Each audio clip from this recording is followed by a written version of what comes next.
Yo, bon, je vais répondre à quelques commentaires, je suis obligé parce que j'ai posté 2-3 vidéos sur Facebook dernièrement. Je me suis pris pas mal de critiques. Alors certaines qui sont, j'avoue, légitimes. Attends, je vais fermer la fenêtre.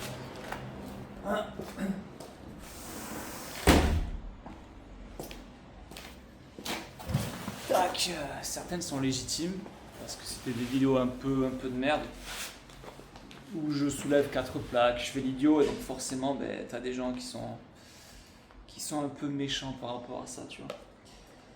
Et d'autres vidéos où j'ai pu montrer comment visser un rail dans du placo. Et pareil, il y a un gros quiproquo. Les gens se demandent pourquoi je vise de cette façon-là. Ça n'a aucun sens, ça ne sert à rien. Donc on va répondre à ça ensemble pendant que je prends ma petite pause. Donc,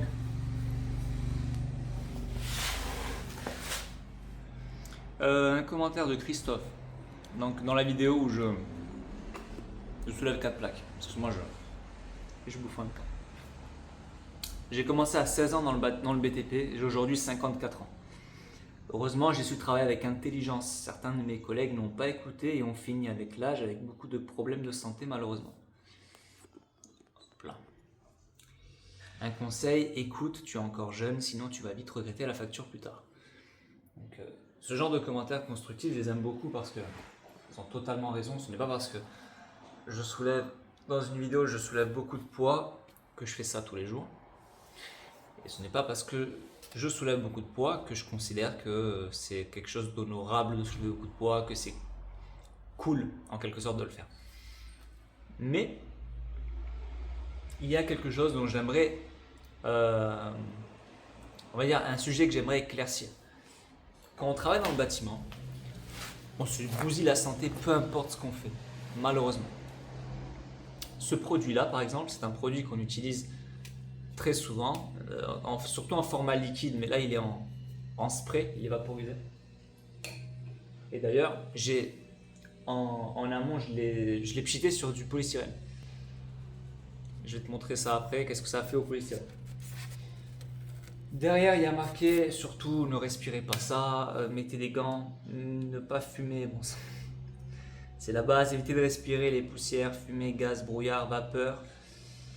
Utilisez seulement en plein air ou dans un endroit bien ventilé. Portez des gants de protection. En cas de contact, rincez abondamment. Bref, ça on l'utilise et on le respire. Donc, avec tous les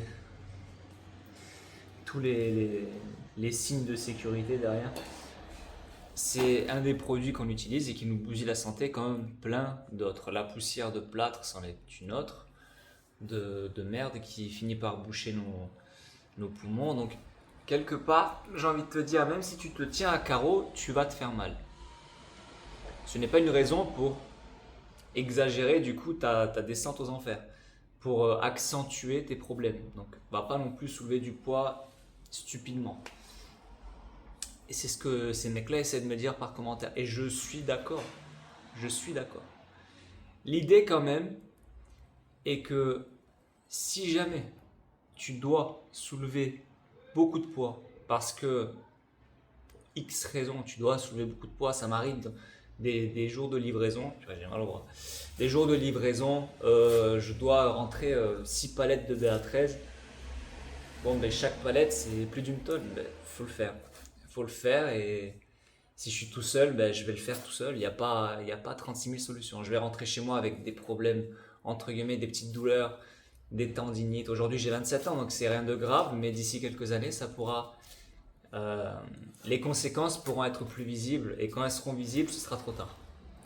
C'est un truc dont j'en suis totalement conscient. Mais tu vois, c'est comme dire que le feu, ça brûle. Il n'y a rien que je puisse faire pour effacer le problème. Autre que peut-être s'entraîner et prendre des pauses régulièrement, s'échauffer avant des efforts un peu difficiles, on va dire. Il n'y a pas grand-chose que je puisse faire pour changer ce que le bâtiment fait au corps humain. Tu vois. Donc oui, la vidéo où j'ai soulevé 4 plaques, c'est une vidéo débile. D'ailleurs, c'était le titre de la vidéo. Vidéo débile. J'ai même fait le gars, ça va, soulève, arrête de faire ta mauviette. Pourquoi? Parce que Dans le pire des cas, tu n'y arrives pas, tu reposes les plaques. Là, on parle d'un effort ponctuel, pas d'un effort régulier. Faut éviter de confondre les deux. Tu vois, tu peux très bien soulever une fois lourd, tu vas pas mourir. Voilà. Bon, tu vas te péter le dos, tu vas pas arriver à la retraite, tout ça, je connais. Dans 20 ans, tu verras, ne fais pas ça, tu n'iras pas jusqu'à tes 50 ans. Tous ces commentaires-là, j'apprécie le geste, mais sachez que j'en suis conscient et je fais pas l'idiot tous les jours. En tout cas, une petite trace là. Je fais pas l'idiot tous les jours, vous inquiétez pas, c'est juste pour des vidéos à la con. Une fois tous les 6 mois, non, y a pas de problème par rapport à ça. Maintenant, une autre vidéo où je montre comment visser un rail et je visse sur de la BA13. Là, pareil, il va falloir m'expliquer les gars parce que j'ai reçu un commentaire. Il a des muscles mais pas de cerveau. Travail connard. Chantier qui dure 3 ans avec ça. Les rails, c'est au sol et au plafond. Au sol, cheville à frapper, tu es vraiment un rigolo. Je t'invite à regarder la vidéo et à comprendre que ce que j'explique, je ne parle pas de cloison. Et d'ailleurs, est-ce que je peux te montrer ça vite fait? Tac, j'ai un rail ici. D'ailleurs, j'ai les rails qui ont servi à ma vidéo juste derrière. C'est une vidéo que j'ai pris hier, je crois. Hier ou avant-hier, je sais plus. Est-ce que je peux te montrer? Bon, flemme, on va dire que c'est un montant, d'accord?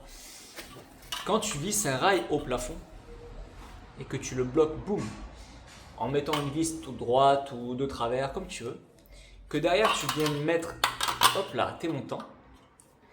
Une fois que tu as vissé ta plaque, le rail ne peut plus tomber vers le bas. La seule, on va dire, force que tu pourrais exercer contre ta cloison, c'est la pousser vers moi ou moi vers toi. Et du coup, ce n'est plus à l'arrachement qu'elle va s'enlever, mais au cisaillement. En fait, perpendiculaire, ça se dit perpendiculaire, parallèle à son support. Tu vois ce que je veux dire? Elle va se barrer, donc si le support est comme ça, il ne va plus pouvoir tomber parce qu'il y a la BA13 qui est vissée.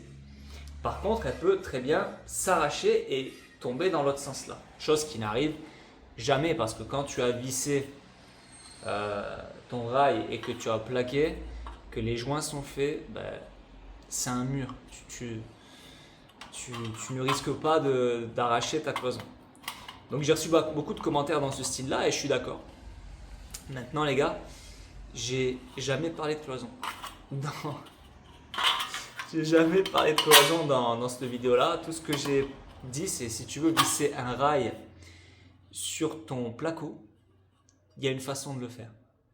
Comme ça là, ça tient pas. Mais comme ça, donc en biais dans les angles, il y a beaucoup de termes. En pisse de chien, j'ai pas trop compris.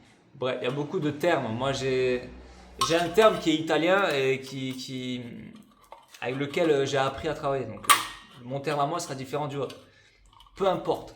Cette façon de visser là est différente et elle tient mieux.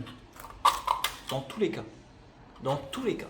Si tu dois visser dans du placo et tu n'as pas de ferraille derrière, dans tous les cas, ça tiendra mieux que ça. Oui, mais c'est plus lent que faire ça, si tu veux. Mais en tout cas, ça tiendra mieux. Point. Pour les cloisons, ça sert à rien. Ok, mais si tu as un caisson à faire, une soffite, on appelle ça une soffite ou un faux plafond autoporté, dans tous les cas, ton rail, tu as tout intérêt à le visser de cette façon-là pour qu'il tienne mieux que celui-là. Est-ce que j'ai été clair? J'espère que j'ai été clair. Alors maintenant, je vais mettre pause vite fait, je vais regarder s'il y a d'autres commentaires auxquels j'ai envie de répondre. Un commentaire de Maeva qui dit « DTU plus ma formation de plaquiste me disent que tu as tort. Il faut le faire dans le rail. » Donc Maeva, je sais pas... Et je vais être honnête. Je vais être totalement honnête. La façon de visser donc en biais comme ça, quand tu fais un plafond autoporté, donc tu visses le rail dans ce sens-là, contre du placo, d'accord? C'est écrit dans le DTU. C'est précisé. Et il y a même le terme précis de comment c'est écrit. Genre, c'est marqué en quinconce. Bref, il y a le terme précis dont tout le monde invente un terme. Il y en a qui disent que c'est en abeille. Il y en a qui. Non, en guêpe. Il y en a qui disent en pisse-chien. Il y en a qui disent lardé, je crois. Larder le rail. Bref, il y a le terme précisé dans le DTU. Et les dessins montrent que c'est dans ce sens-là. Ok? Pour un plafond. Maintenant, j'ai ici par exemple sur mon chantier un plafond que je suis en train de ferrailler et il va falloir que je fasse les cloisons en dessous.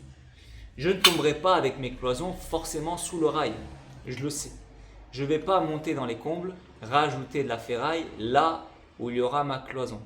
Je le sais. Personne ne fait ça, personne n'a jamais fait ça. Pourquoi? Parce qu'il n'y a pas besoin. Maintenant, si dans le DTU c'est écrit, j'ai un énorme doute parce que je ne l'ai pas lu et là je ne l'ai pas sur moi et j'ai la flemme de regarder. Si dans le DTU c'est écrit, crois-moi, personne ne le fait. Et crois-moi, ça ne sert à rien. Donc, autant pour moi, si jamais c'est écrit dans le DTU, ben, fais ce que tu veux pour chez toi.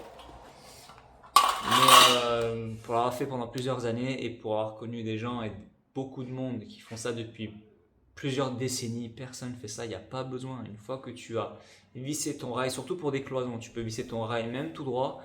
Une fois que tu as ta cloison de poser, tes BA13 de visser, ça ne va nulle part.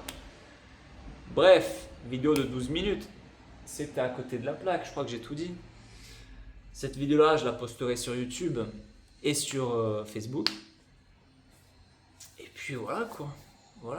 Le commentaire de Maïva, c'était sur TikTok. Les deux autres commentaires, c'était sur mes vidéos sur Facebook. De temps en temps, je vais faire comme ça. Je vais répondre à quelques commentaires pendant ma pause. Ça me permet d'allier l'utile à l'agréable. C'était à côté de la plaque. À votre service.